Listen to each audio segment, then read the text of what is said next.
Hello, it's February 2024, and this video is inspired by a recent ruling involving the protest by rubber. And a lot of people, even mainstream news, have been claiming what a great victory this was. And since this ruling, I've been telling people, wait and review the actual ruling. What does it say? And for this, I've been ridiculed and called names and everything else. Now, over the past several years, the same type of thing had happened, primarily with specific groups, and they were making claims of, winning cases.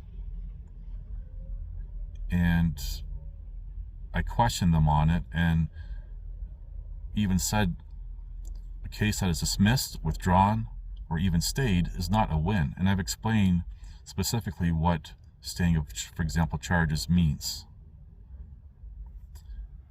Now, during those times, people mocked, ridiculed me, blocked me, the whole 9 yards, and then they would come back almost apologizing, saying, yeah, you were right. People want to latch on to this false hope. But anyway, I was going to review that ruling and talk about it briefly, but there's a lawyer in Alberta, Canada, who did a decent job. And I'm just going to stop here for a moment. And this is no criticism of him or anyone who practices law or anything else. But when you're practicing law, you're working usually within the confines of law. And you're word crafting your words very carefully, because at the end of the day, you want to keep your career. But he did a very decent job.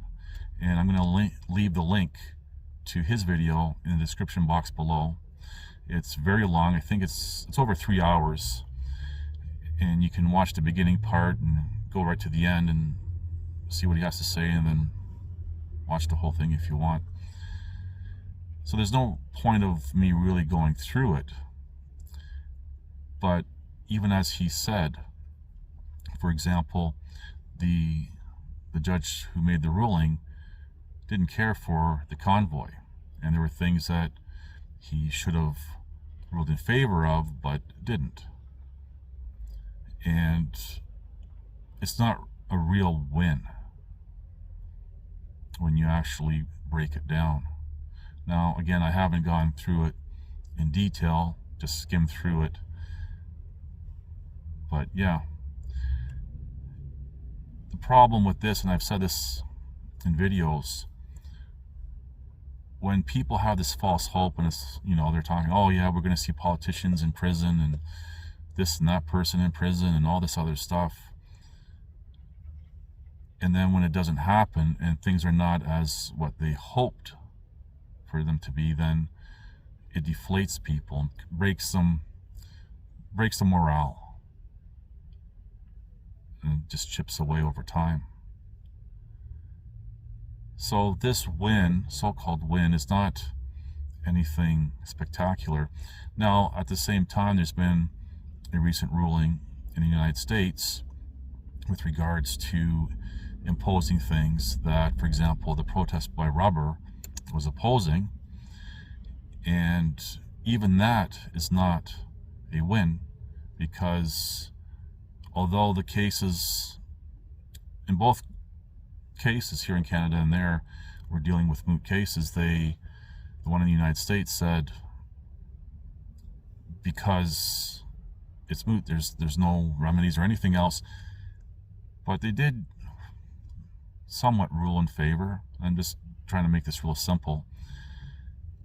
However, that ruling has no precedence in any other cases.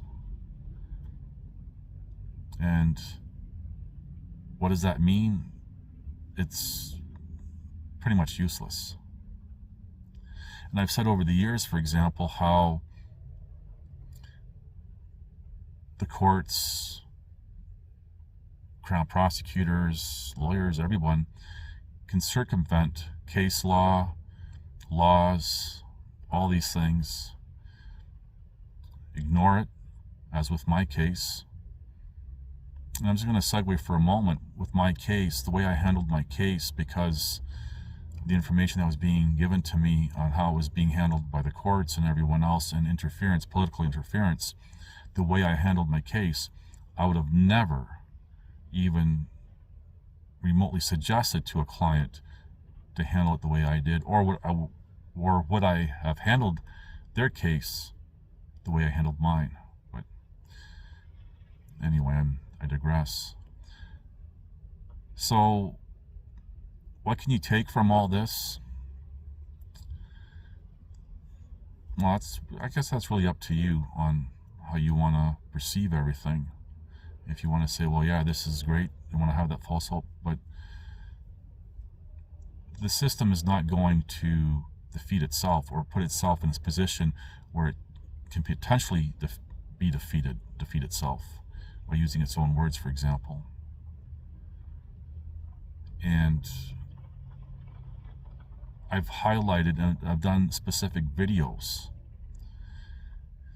stating how everything that's going on in the world on any topic, especially say something like with what the protest of rubber was apparently trying to address, and other people, they're going after the wrong people. The fight is between the people. And for that, people are calling me crazy and everything else. And I've highlighted how all these things have been presented as social justice movements. And I even highlighted over the years, even recently, how there are people, for example, suing the government to bring back the very things that others were fighting against. And these people have been successful. And I think I even cited a few cases in a video or two a while back. It's people versus the people. Like these cases that I was just talking about, these recent rulings, that has more to do with what a governing body can or cannot do. It has nothing to do with the people and what the people want. And this is where we have this big divide. And that's something very important to keep in mind. And all this with the social engineering, the social conditioning for these social justice movements, I guess you can call it, there's a war to control your mind.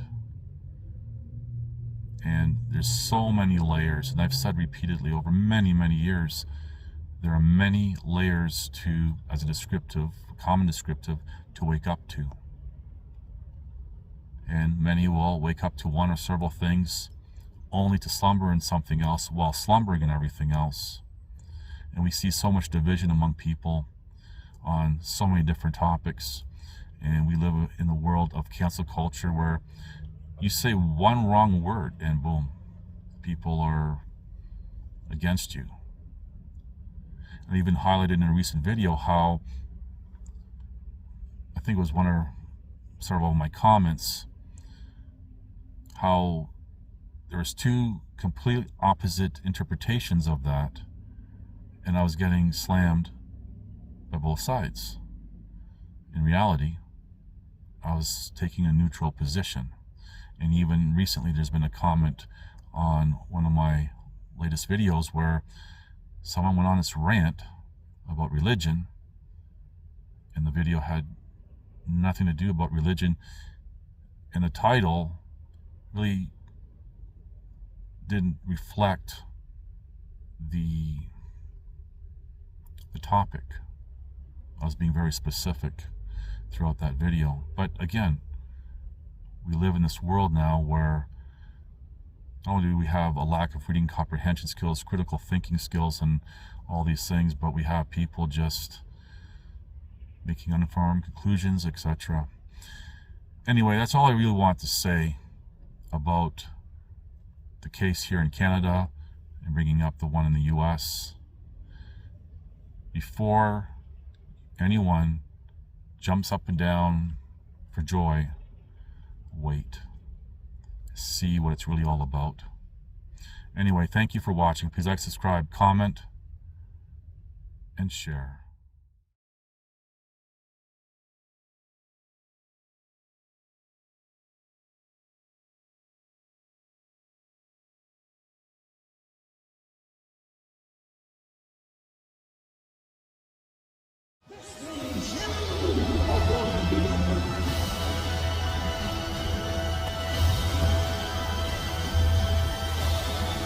Listen to this and write it down if you can't remember it. You're never going to outgrow warfare. You simply must learn to fight. I hear people saying to me, oh, when is it going to get easier? When you die.